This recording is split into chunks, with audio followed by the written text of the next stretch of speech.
자, 이 나라가요, 조국 소란 속에 지금 나라가 거의 지금 무너져 가고 있습니다. 자, GM이라고요.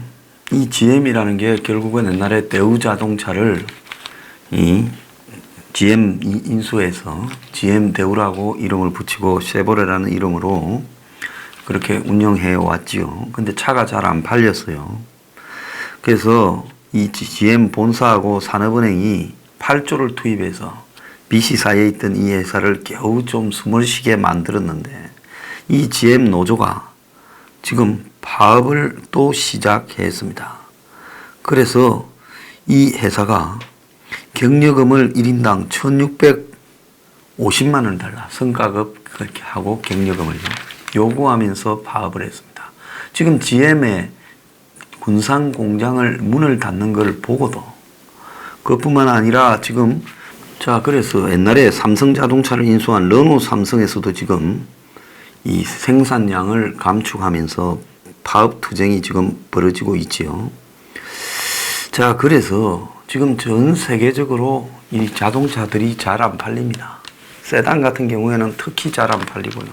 그래서 르노 본사에서 르노 삼성에 주던 물량을 줄였어요. 그러니까 그쪽에서도 지금 파업을 하니 시끄러운데 이 GM 대우가 지금 전면 파업에 들어갔습니다. 사실상 전 세계의 자동차 산업이 지금 위기고요. 현대 기아도 지금 심각한 위기입니다. 자, 이런 속에서 이 국내에 있다가 망해서 외국 회사들이 인수한 이런 회사들이 전 세계에 이제 현지 생산 기지 역할을 해왔는데 한국에서도 이 르노 삼성 차가 안 팔리고 GM 차가 안 팔리고 그리고 또 한국에서 만들어서 또 다른 제3 지역에 수출하는 물량도 지금 줄어들면서 이 회사들이 지금 엄청난 적자에 시달리고 있습니다. 그런데 본사에서 지금 이게 수지가 맞지 않고 이러니까 파업을 하거나 이러면 한국 물량을 해외로 이전하겠다 경고를 함에도 불구하고 회사 문을 걸어 잠그고 봉쇄 파업에 들어갔습니다. 적자가 4조가 넘는 회사에서 현대차 노조가 요구한 성과급의 2배를 요구하고 있다는 거예요. 그래서 차는 거의 팔리지 않고 있다는 거예요. 그래서 한국 GM은 작년에 군산 공장을 문을 닫고 3,000명의 희망퇴직을 받고 또 6천억의 영업 적자를 냈고 5년간의 적자가 4조 4천억이라는 겁니다. 그런데 올 상반기 판매량은 작년보다 더 감소해서 6.2%가 줄어서 23만 대밖에 안 된다는 거예요. 상반기 판매량이. 한 대 60만 대를 국내에서 생산했던 이 회사가 연말까지 가도 한 40만 대 안팎의 생산을 할 수밖에 없다. 지금 예측이 되고 있는데요. 그래서 경영 정상화를 위해 한국에 개발 생산을 맡기겠다고 한 신차도 2020년, 2023년에 나오는데 그때까지 살아남는 게 중요한 거예요. 그럼에도 불구하고 지금 노조가 이렇게 파업에 돌입했어요. 성과급을 1,650만 원 달라. 기본급을 12만 3,526원 5.65%를 인상해라.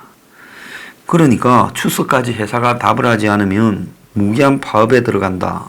이렇게 말을 하니까 파업이 지속되면 GM 측은 국내 공장 생산 물량을 해외로 이전하겠다. 돌아가면 안 오게 된다. 하고 경고를 하고 있습니다.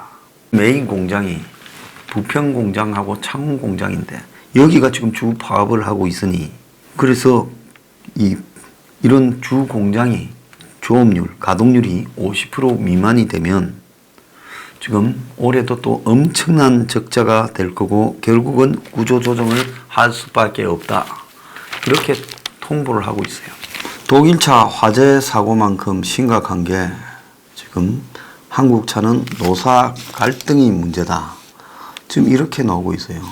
나름 좀 성실하게 이런 걸 안 하면 한국차가 엔트리카, 즉 처음에 젊은 사람들이 처음 차를 가질 때 한국차가 딱 적절한데 그런데도 불구하고 이 한국차는 노조 때문에 안 된다는 이야기가 전 세계에 지금 아주 보편화되어 있습니다.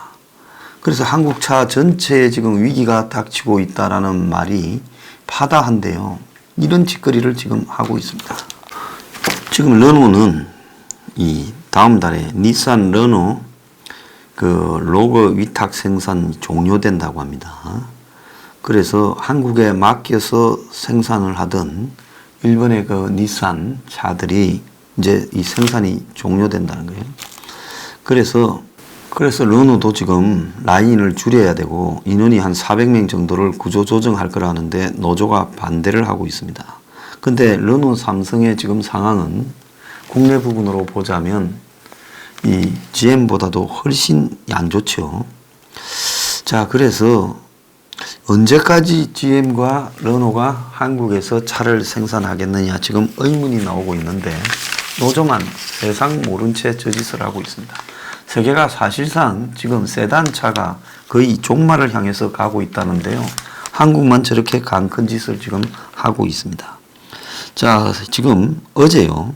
톨게이트 수납원을 저는 직접 고용하라고 민노총 노조원들이 도로공사 본사에 난입을 했습니다. 지금 수납원을 본사 직원으로는 하지 못한다. 그래서 자회사의 정규직 직원으로 하겠다니 전부 대우가 좋은 본사 직원을 시켜달라고 지금 요구를 하고 있지요. 참 기가 찬데요.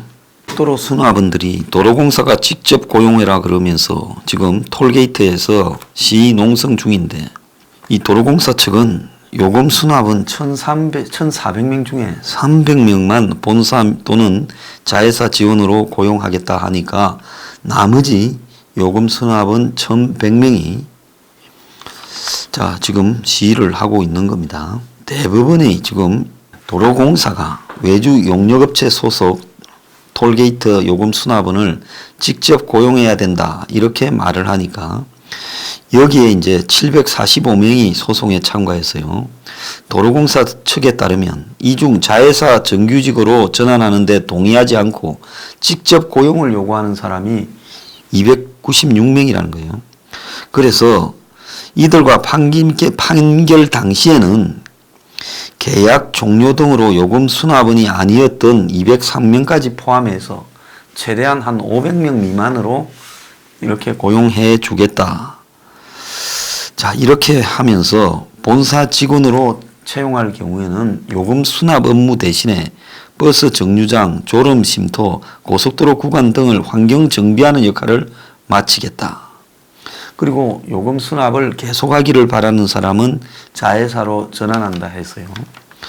자, 그러니까 이거야 당연한 거지요. 이 수납원이 뭔 전문성이 있다고 이 사람들을 시험 친 사람들도 아닌데 도로공사가 직접적으로 고용하게 되면 평생 고용 보장을 해주고 고임금을 줘야 될 건데 답이 나오겠습니까?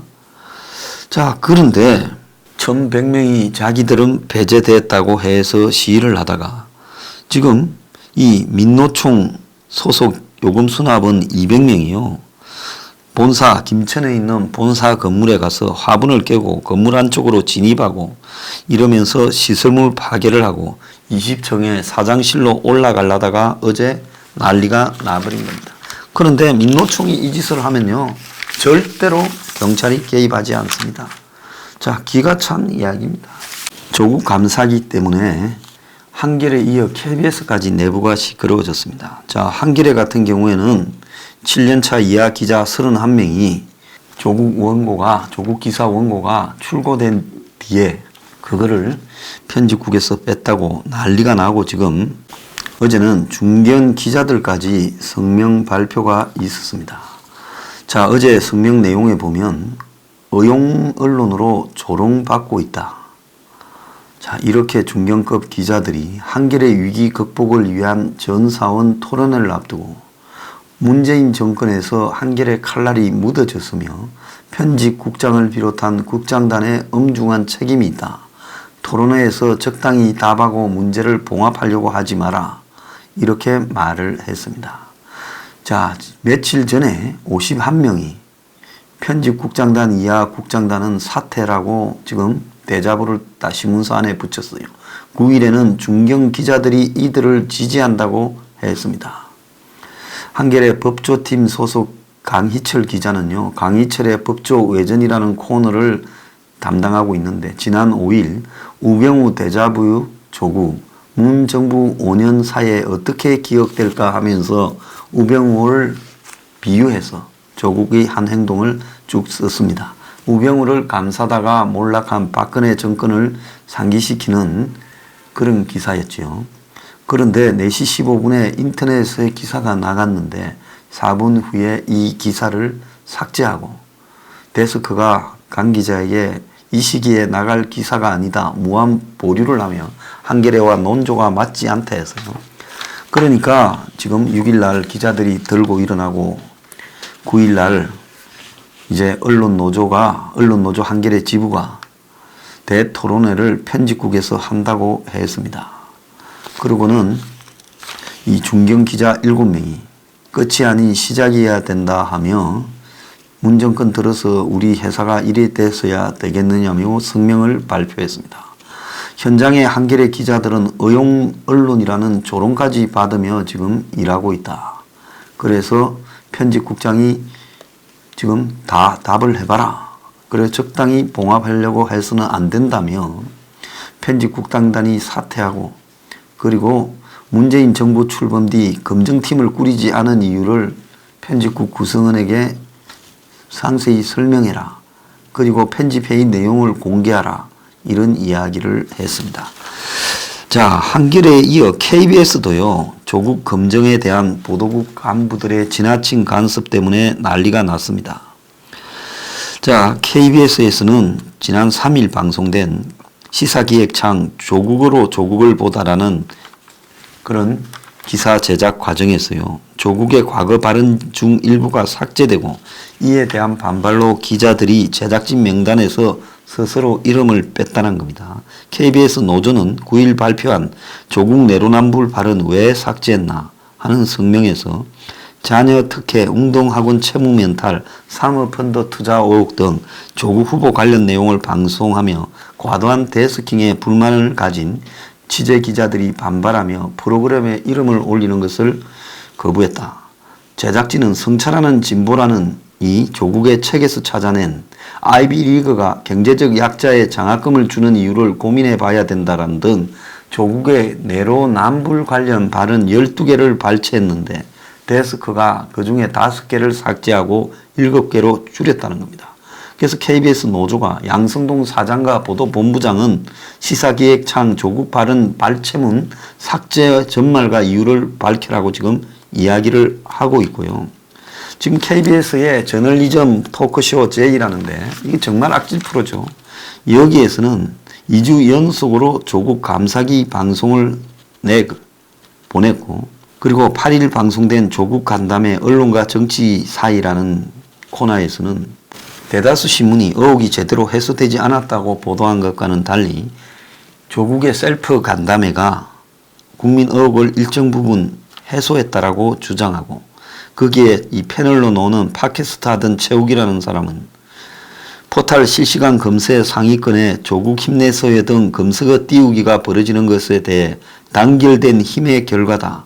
이걸 여론조작처럼 만드는 건 설득력이 떨어진다라는 말까지도 했습니다. 자, 이런 의용 언론대에 대해 지금 기자들을 내도 해도 너무한다고 지금 난리가 나고 있는 겁니다. 이 사회 곳곳에서요, 국민의 저항이 시작되고 있습니다. 자, 문 정권요, 적당히 하지 않으면 아마 전 국민의 거대한 저항에 휘말릴 거라고 보고 있습니다.